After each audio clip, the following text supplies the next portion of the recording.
आज के कार्यक्रम में भारत सरकार के निमंत्रण पर यहाँ उपस्थित महाराष्ट्र के मुख्यमंत्री श्रीमान एकनाथ शिंदे जी, महाराष्ट्र राज्य के उप मुख्यमंत्री श्रीमान देवेंद्र फडणवीस जी, महाराष्ट्र राज्य के उप मुख्यमंत्री अजित दादा पवार साहब, महाराष्ट्र राज्य के सहकारिता मंत्री श्री दिलीप वलसे पाटिल जी, हमारे पुणे के प्रभारी मंत्री और भारतीय जनता पार्टी के वरिष्ठ नेता श्री चंद्रकांत दादा पाटिल जी, महाराष्ट्र सरकार के राजस्व मंत्री श्रीमान राधाकृष्ण विखे पाटिल जी, मंच पर उपस्थित मेरे साथी मंत्री वर्मा जी और उपस्थित सभी भारत सरकार और राज्य सरकार के अधिकारीगण और आज के कार्यक्रम में आए हुए महाराष्ट्र के सहकारिता आंदोलन से जुड़े हुए भाइयों बहनों, आप सभी को नमस्कार। सबसे पहले अजित दादा उप मुख्यमंत्री बनने के बाद पहली बार आए हैं और मैं इनके साथ पहली बार मंच पर कार्यक्रम कर रहा हूं, तो मैं दादा को एक बात कहना चाहता हूं। दादा, बहुत समय के बाद आप सही जगह पर बैठे हो। यही जगह सही थी मगर बहुत देर कर दी आपने। मित्रों, आज महाराष्ट्र सहकारिता का हमेशा देश भर की सहकारिता का कैपिटल रहा है। महाराष्ट्र से ही सहकारिता के संस्कार समग्र देश के अंदर फैले हैं और यहीं पर विठलराव विखे पाटिल, धनंजयराव गाडगिल, वैकुंठ भाई मेहता, अनेक सहकारी महर्षियों ने महाराष्ट्र को सहकारिता के क्षेत्र में एक विशेष पहल कराने का काम किया और इसी को मॉडल समझते हुए देश भर का सहकारिता आंदोलन आगे बढ़ा। आज भी आप सहकारिता आंदोलन के विकास की दिशा देखेंगे तो गुजरात, महाराष्ट्र, कर्नाटक एक प्रकार से पुराने मुंबई राज्य के हिस्सों में ही सहकारिता आंदोलन आगे बढ़ा है, पनपा है, पल्लवित हुआ है। और इसलिए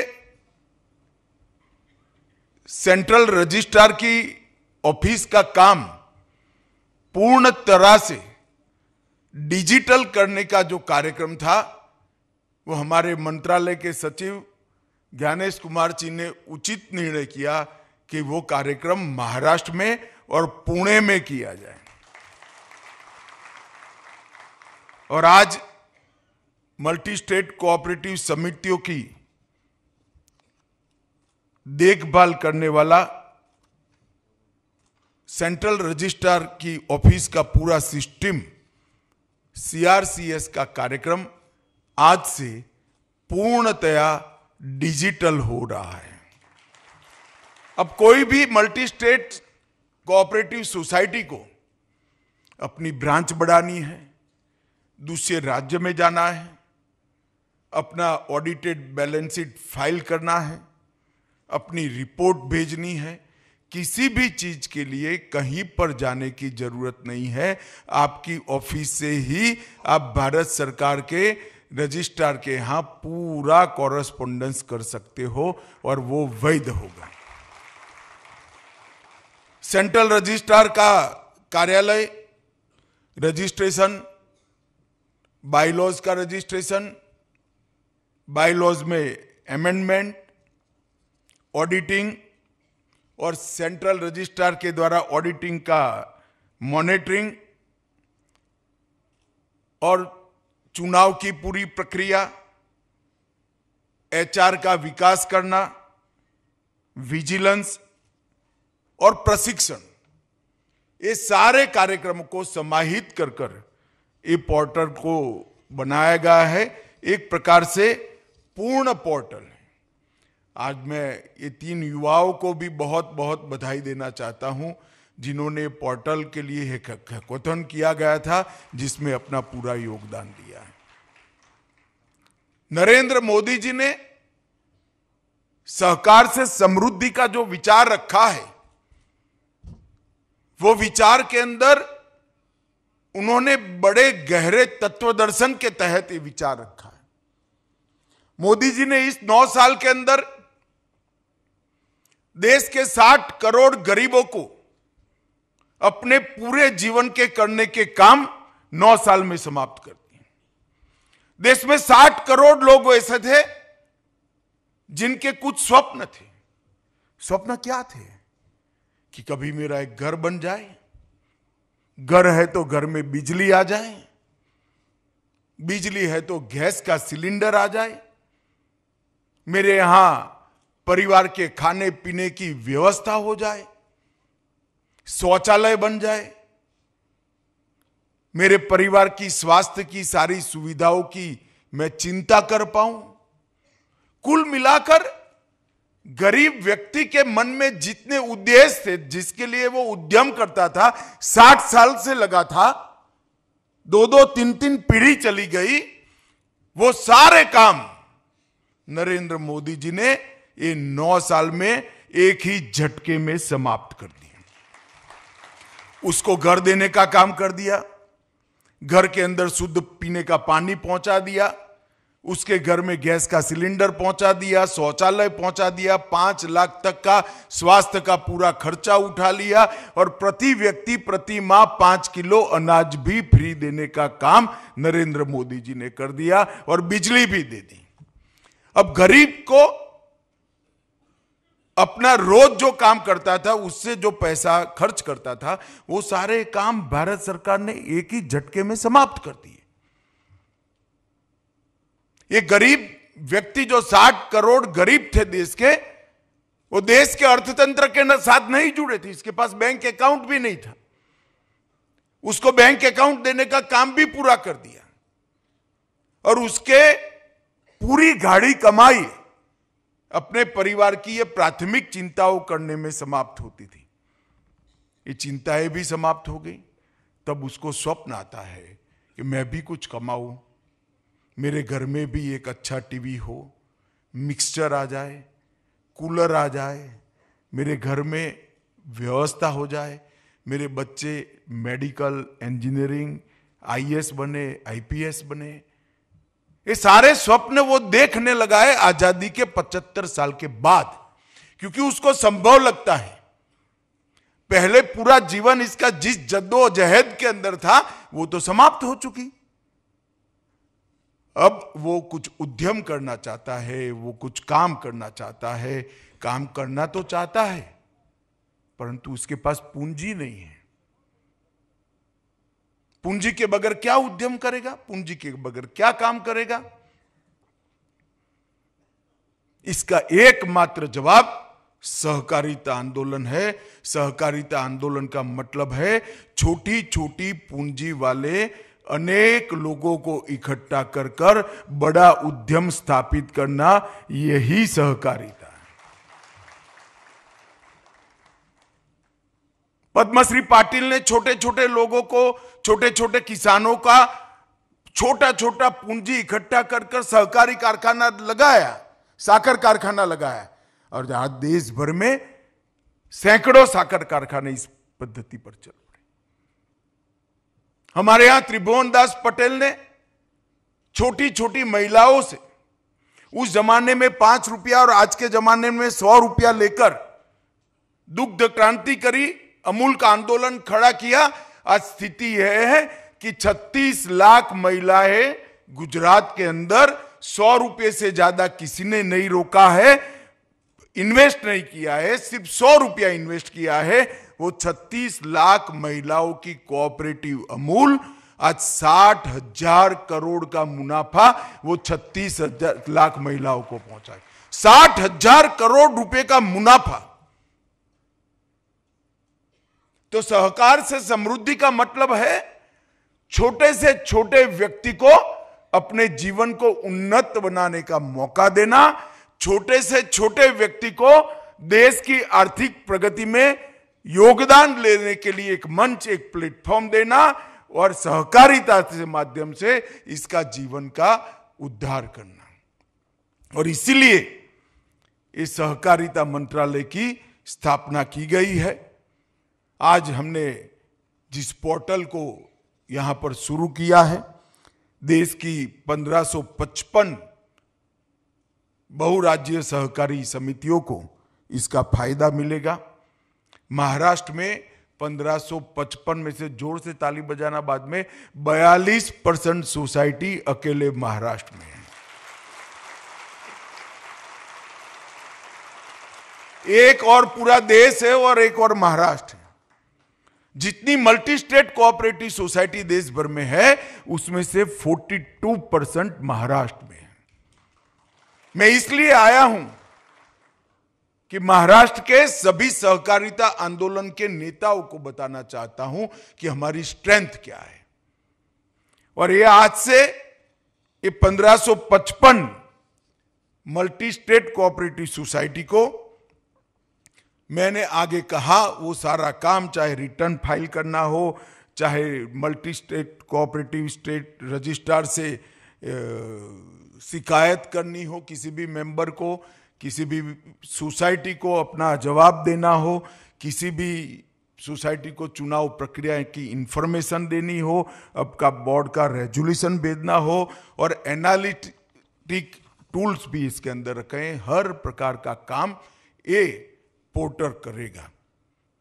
और इसके बाद यही पैटर्न पर हम राज्यों के सहकारिता के रजिस्ट्रारों के कार्यालय का भी कंप्यूटरीकरण करने जा रहे हैं, उसको भी कंप्यूटराइज करने जा रहे हैं, जो राज्य भर की 8 लाख कोऑपरेटिव सोसाइटियों के साथ सीधा कंप्यूटर से संवाद करेगा।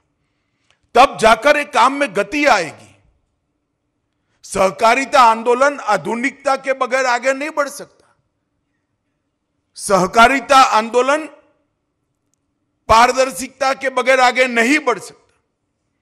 और सहकारिता का आंदोलन रिस्पॉन्सिबिलिटी, जवाबदेही के बगैर भी आगे नहीं बढ़ सकता। सहकारिता आंदोलन की स्वीकृति बढ़ानी है तो हमें पारदर्शिता बढ़ानी पड़ेगी, जवाबदेही तय करनी पड़ेगी। इस प्रकार की पारदर्शी व्यवस्था ही समाज के 60 करोड़ लोगों को जोड़ सकती है। और कोई कल्पना नहीं कर सकता दुनिया में इफ्को जैसा सबसे बड़ा खाद का कारखाना हमारे यहां कोऑपरेटिव बेस पर चलता है, क्रिप्को कोऑपरेटिव बेस पर चलता है, नाफेड कोऑपरेटिव बेस पर चलता है, अमूल कोऑपरेटिव बेस पर चलता है। एक जमाने में लिज्जत पापड़ भी कोऑपरेटिव बेस पर चलता था। हमने बहुत सारी सफलता की गाथाएं, सक्सेस स्टोरी दुनिया के सामने रखी है। अब इस स्ट्रेंथ को संजोकर एक नई गति बढ़ाने का काम करना है। मित्रों,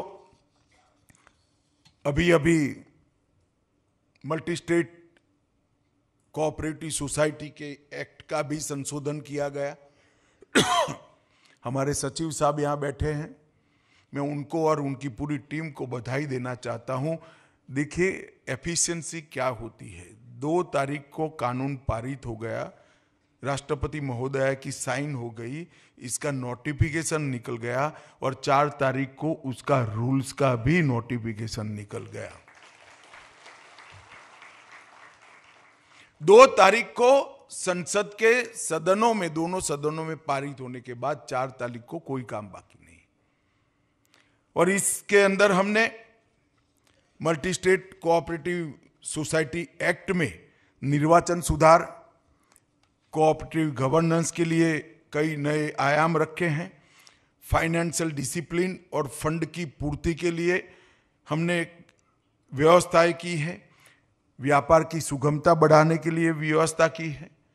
निर्वाचन के लिए चुनाव आयोग जैसी एक इंडिपेंडेंट बॉडी बनाएगी। जो निर्वाचन के अंदर घपले घोटाले करते हैं वो अब चुनाव में नहीं कर पाएंगे। काफी लोगों को अच्छा नहीं लगेगा, मगर आपकी स्वीकृति बढ़े इसके लिए जरूरी है।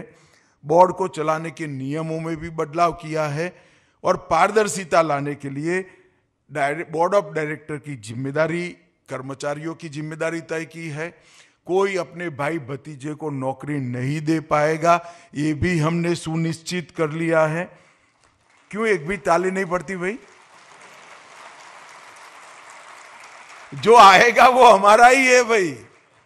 हमने हमारे भाई भतीजे को नहीं रखना है, जिसमें टैलेंट है। अभी जो युवा मेरे हाथ से सर्टिफिकेट लेकर गए, ऐसे युवाओं को कोऑपरेटिव आंदोलन के साथ जोड़ना पड़ेगा,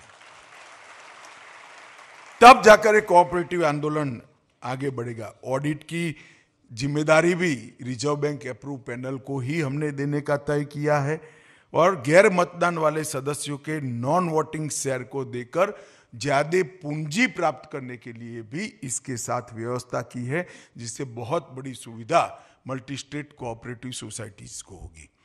कंकरेंट ऑडिट की व्यवस्था की है, सहकारी समितियों में कंप्लेन के निपटारे की व्यवस्था की है, सूचना का अधिकार भी लागू किया है।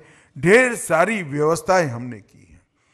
मित्रों, नरेंद्र मोदी जी के नेतृत्व में, मोदी जी के सतत मार्गदर्शन से हमने पैक्स को लाइव बनाने का तय किया है। सबसे पहले हमने तय किया है कि 5 साल में 3 लाख पैक्स नए बनाएंगे और सहकारिता आंदोलन को हर गांव तक पहुंचाने का काम ये भारतीय जनता पार्टी की नरेंद्र मोदी सरकार। 3 लाख नए पैक्स बनेंगे। 70 साल में, 75 साल में 93,000 पैक्स बने हैं। अगले 5 साल के अंदर 3 लाख नए पैक्स लगाएंगे। हमने जितने भी पैक्स बने हैं, इस सबका कंप्यूटराइजेशन का काम समाप्त कर दिया है। पैक्स अब कॉमन सिविल सर्विस सेंटर है। आपको जन्म का दाखला भी वहां से मिल जाएगा, मृत्यु का रजिस्ट्रेशन भी वहां हो जाएगा, मतदाता सूची देखनी है तो वो भी वहां से देख पाएंगे। क्या राज्य सरकार और केंद्र सरकार की 300 से ज्यादा योजनाएं वहीं होंगी।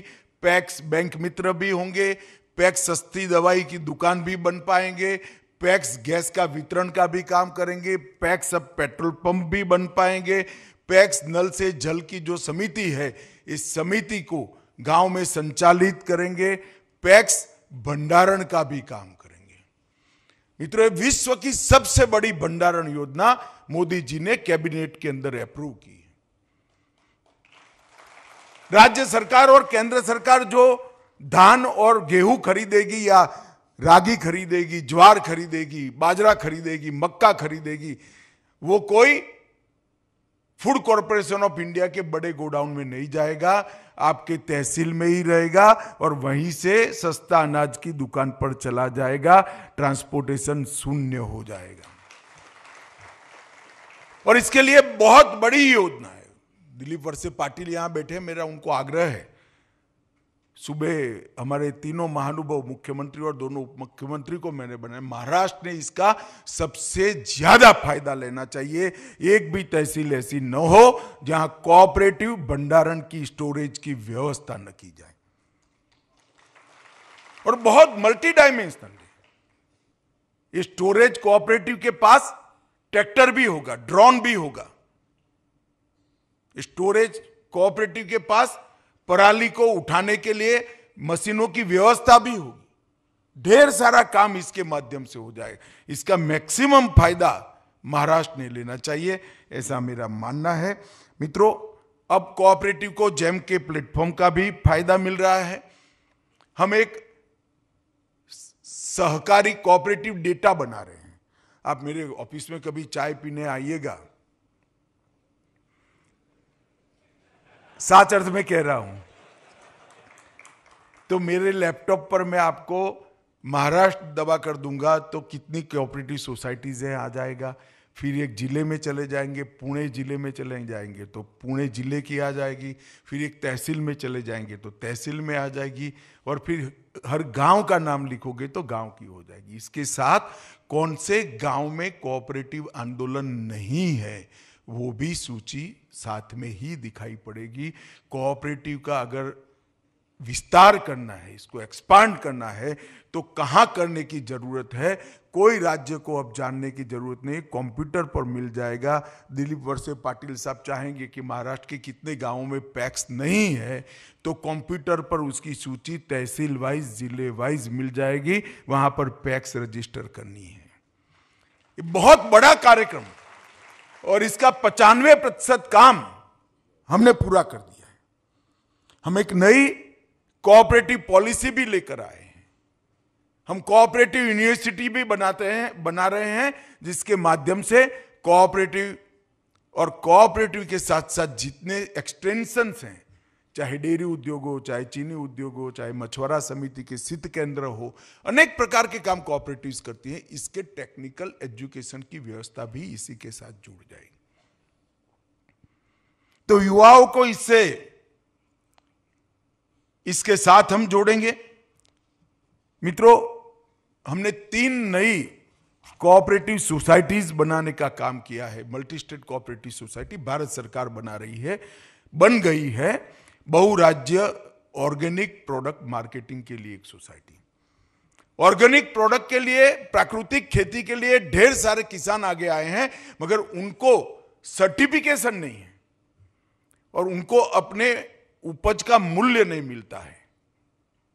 एक मल्टी स्टेट कोऑपरेटिव सोसाइटी बनेगी जो पैक्स से एपेक्स तक, जहां जहां किसान ऑर्गेनिक फूड्स, ऑर्गेनिक कृषि उपज बना रहा है, उसको परचेस कर भारत ब्रांड के साथ इसका मार्केटिंग कर इसका पूरा मुनाफा वो किसान के खाते में वापस देने का काम आज जैविक सोसाइटी। अभी हमने ट्रायल बेस पर अमूल का काम कर दिया है, बहुत सफलता से चल रहा है।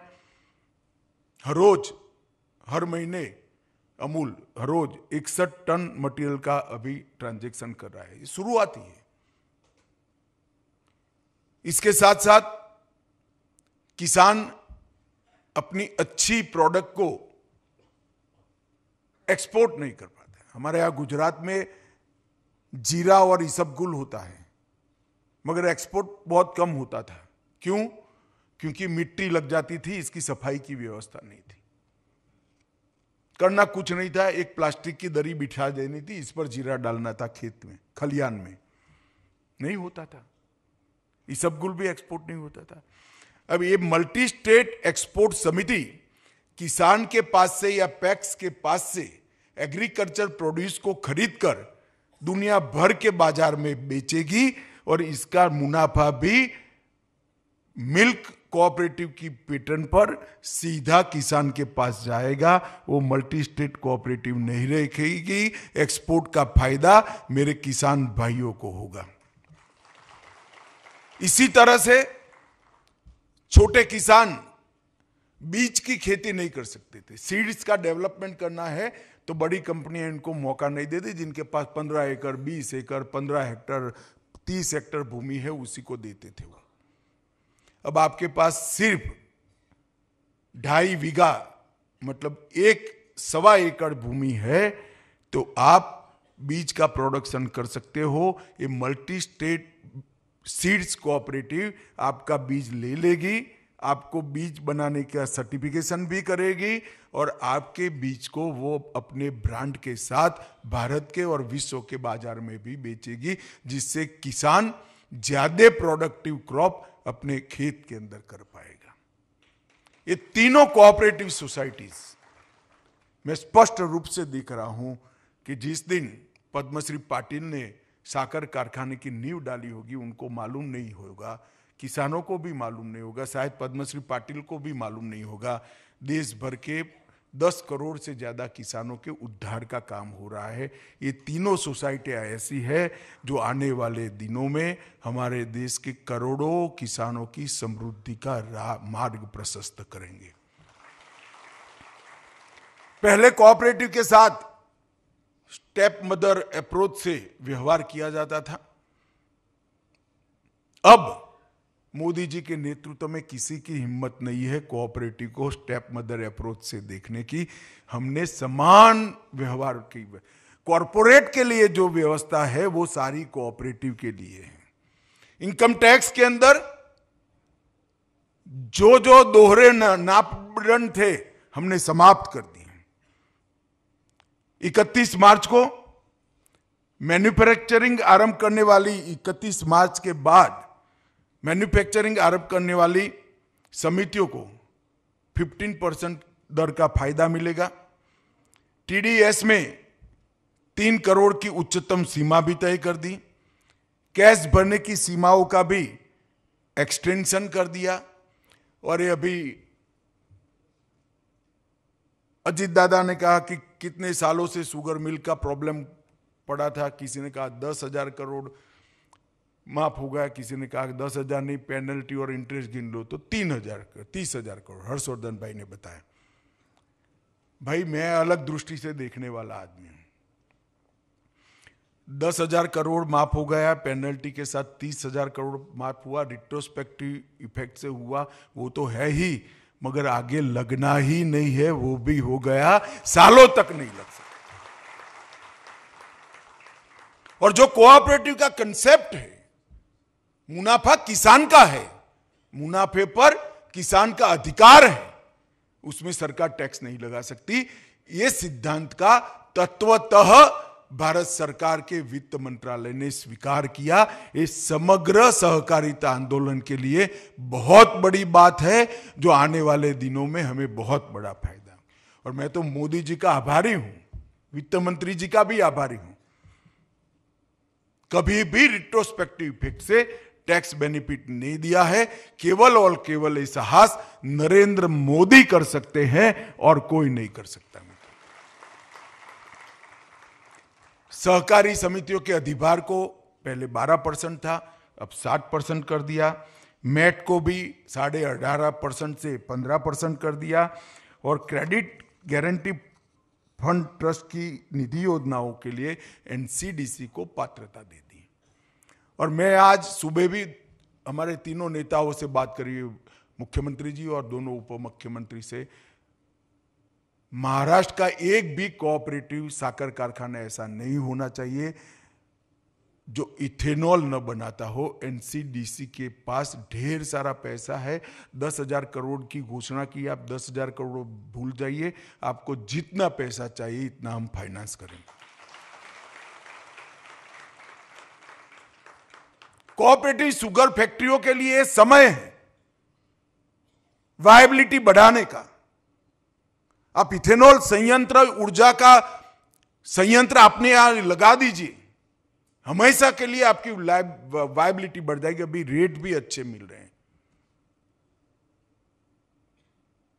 और इसके रीशेड्यूलमेंट के लिए भी अभी प्रयास हो रहा है। मुझे भरोसा है इसमें आरबीआई जरूर एक प्रैक्टिकल अप्रोच लेगी। अर्बन कोऑपरेटिव के लिए हाउसिंग फाइनेंस की एक लिमिट लगी थी, इसको 2 गुना कर दिया। ग्रामीण सहकारी बैंकों को रियल एस्टेट के लिए लोन देने का हमने परमिशन दे दिया। डोर स्टेप बैंकिंग के लिए अर्बन कोऑपरेटिव बैंकों को परमिशन नहीं थी, वो भी हमने दे दी। अर्बन कोऑपरेटिव बैंक सब नई शाखाएं खोल सकती है। One time settlement urban cooperative बैंकों के लिए प्रतिबंधित था, आरबीआई देती नहीं थी। वन टाइम सेटलमेंट के लिए भी हमने अर्बन कोऑपरेटिव बैंकों को राष्ट्रीयकृत बैंकों के समकक्ष कर अधिकार दे दिए। और प्रायोरिटी सेक्टर की जो लैंडिंग की सीमा थी, हर साल करना पड़ता था, उसको 2 साल तक कर हमने अर्बन बैंकों के पूरे खाकों को एक नया जीवन करने का काम दाम लिया है। मित्रों, मैं इतना ही कहना चाहता हूं कि प्रधानमंत्री मोदी जी ने जो $5 ट्रिलियन इकोनॉमी का लक्ष्य रखा है और देश की इकोनॉमी को विश्व की तीसरे नंबर की अर्थव्यवस्था बनाने का लक्ष्य रखा है। मैं आज महाराष्ट्र के कोऑपरेटिव सेक्टर को कहने आया हूं, हमने भी इसमें कोऑपरेटिव सेक्टर का हिस्सा क्या हो उसका एक लक्ष्य रखना चाहिए। ये जुनून के साथ देश के 60 करोड़ गरीबों को कोऑपरेटिव सोसाइटीज के साथ जोड़कर उसके घर में उसको जो वो मिक्सर चाहिए, कलर टीवी चाहिए, छोटा सा एसी भी लग जाए, ये जो खुशी चाहिए वो खुशी देने का प्रयास हमने करना चाहिए। सहकार से समृद्धि का अर्थ यही है। और मोदी जी के विजन में आज एक नया काम कोऑपरेटिव मंत्रालय ने शुरू किया है, डिजिटल पोर्टल का शुभारंभ। इस संपूर्ण कंप्यूटराइजेशन है हमारे सेंट्रल रजिस्ट्रार कार्यालय का। मुझे भरोसा है कि 1555 जो मल्टी स्टेट कोऑपरेटिव सोसाइटीज है इसका बहुत फायदा मिलेगा। आज मैं वो 3 बच्चे जिनको यहाँ पर सम्मानित किया है उनको मैं फिर से एक बार बधाई और साधुवाद देना चाहता हूँ। और आप सभी ने आज के कार्यक्रम में आया, हमारे सारे नेताओं का सम्मान किया, इसलिए आप सभी का बहुत बहुत धन्यवाद। भारत माता की जय, वंदे मातरम। लोकशाही मराठी ऐका, पहा, जागरूक रहा।